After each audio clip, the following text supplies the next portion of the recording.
आज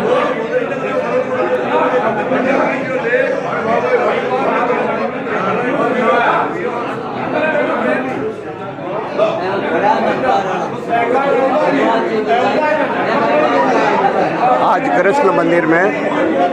कृष्ण मंदिर विकास समिति अध्यक्ष अशोक जी गौड़ के अध्यक्षता में मीटिंग हुई, जिसमें मंदिर विकास की बात की गई, मंदिर के निर्माण की बात की गई और इसके साथ ही दुकानों का किराया बढ़ाने के बारे में और जो चबूतरियाँ वगैरह बनी है वो हटा करके नई चबूतरियों का गठन किया जाएगा,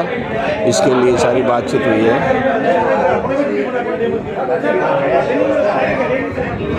बोलिए कृष्ण भगवान की।